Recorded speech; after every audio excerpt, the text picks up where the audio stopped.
The LG G4. This is Flagships of the past and LG's finest in the spring of 2015. They had the V10 come out in the fall of 2015. But the G4, it's got removable back covers. It's got a leather back cover. That was a big selling point. It's also got this quick circle case, which was a thing back then. But this LG G4, is it worth it today here in 2019? Let's talk about it. This is Keep It Simple Phone Tech. Let's jump into some of the things I like about the G4, starting with this curve. If you remember the G Flex or the G Flex 2, the curve on those phones was much more pronounced. But this nice subtle curve here on the G4, it makes it feel really good in the hand. It's ergonomically sound. I mean, you don't really see that in flagships today. So that's cool. And then notice that chip there to kind of gouge. That's the way I bought the phone there, so pay no attention to that. Let's just pretend that's one whole solid piece. It's got a removable back cover. That's cool, which reveals a removable battery. Wow, how about that? So you definitely don't see that in 2019. And here I'm illustrating an extra battery. And not only that, but you have the 2900 milliamp and the 3000 milliamp batteries. They're both original equipment manufacturer batteries there from LG, but different markets. I think USA had the 2900 and 3000 was like the rest of the world. Could be the other way around, but they're both the original manufacturer batteries. You can swap out back covers. The leather back cover I particularly like because you get a better feel in the hand than you do with the other plastic sort of diamond studded back cover that you saw originally.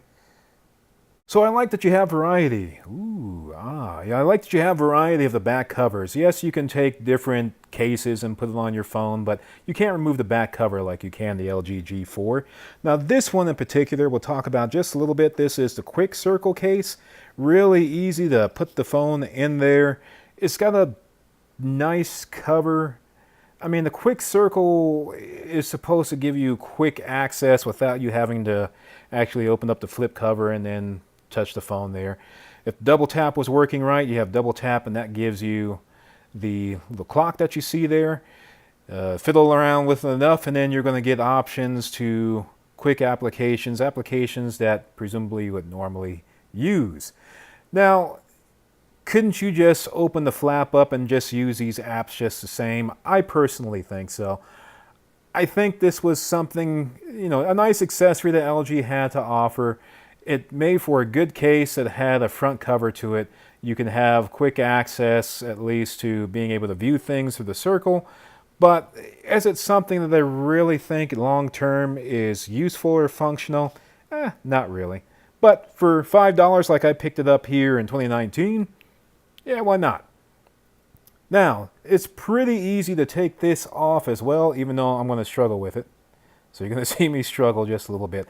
But it's fairly easy to just pop that right out of the case and then go ahead and get another back cover of your choice and slap it right on there. Fairly easy. There we go. Now we got it. So I like the gentle curve of the phone as well as the removable back covers, the removable battery as well. I also like that the LG G4 does a double tap to wake, and that is when it's working smoothly. Apparently you can double tap to wake up just the time and the date, but you can also double tap to get the screen going. This refurbished phone that I picked up, apparently the double tap to wake doesn't work very well, but the double tap to sleep definitely does. You'll see that a little bit later in the video. That double tap to wake and double tap to sleep comes in very handy considering that the power button is on the back of this phone. And I think most LG phones have that double tap to wake and double tap to sleep function, which comes in really handy, I think, anyhow. I think all phones should have that, even with a power button on the side. Performance comes out of a 6-core Snapdragon 808 processor. It has 3 gigabytes of RAM, 32 gigabytes of onboard storage. You can also extend that with an SD card. SD card is located in the battery compartment. I think you can get that SD card up to 256 gigabytes. Performance, when you compare it to a flagship of 2019, well, I mean, you can't really do that. You're going to tell that this phone is definitely slower than that. But if you compare it to a 2019 mid-range phone or a lower-end phone, I think that you'll see that the LG G4 can keep up with it just fine. Now, what I'm illustrating here is this dual window function. Now, this was something that was for the LG G4. And I say that because this phone only has Android 6. I think the dual window option became available on Android as either 7 or 8. So this was an LG thing.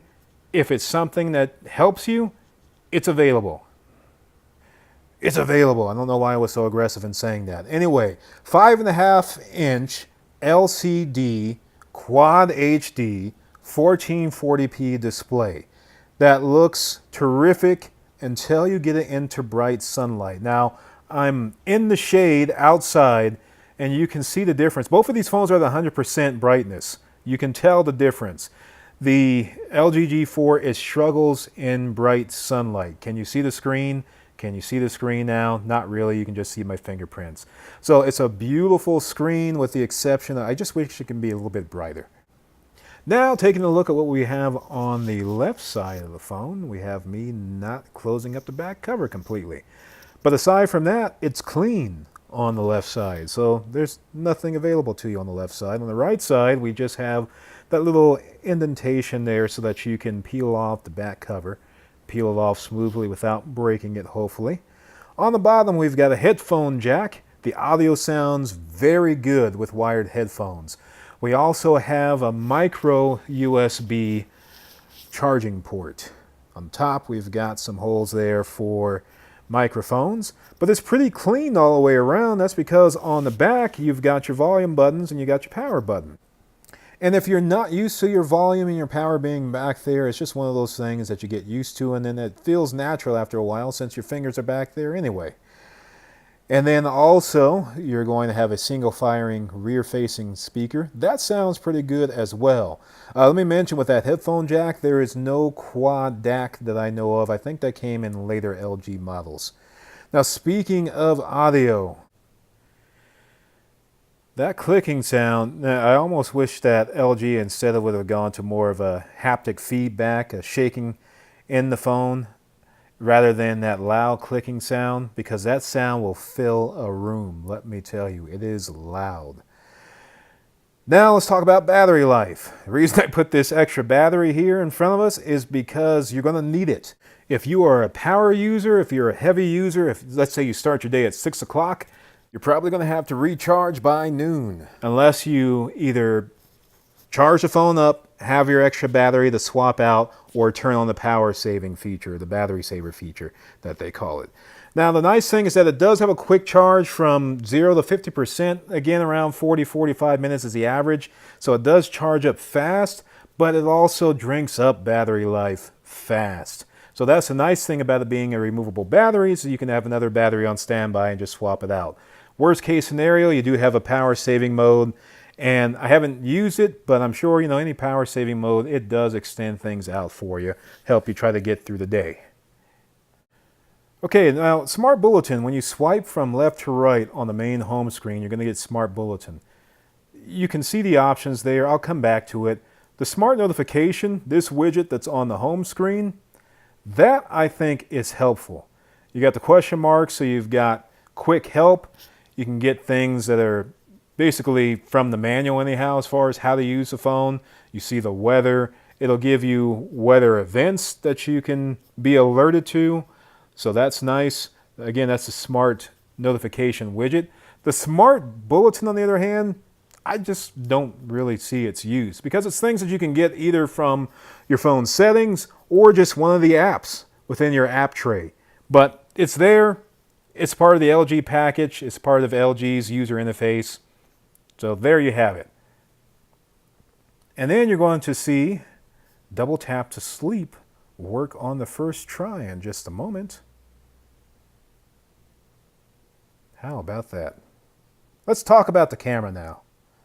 So the rear-facing camera is 16 megapixels. The front-facing camera is 8 megapixels. You're taking a look at some of the shots from the rear-facing camera right now. LG, for many years on their smartphones, they've had good cameras. They've been on point with that. There's no exception with the G4. Just takes good photos. This particular picture is in low light with the flash, and you'll see the next picture in low light without the flash. You see it's pretty dark, but at least there's still some clarity there as far as what you can read. It's just dark. Front-facing camera here in good lighting conditions. This is what you can expect. you won't be disappointed with the LG G4's picture-taking ability.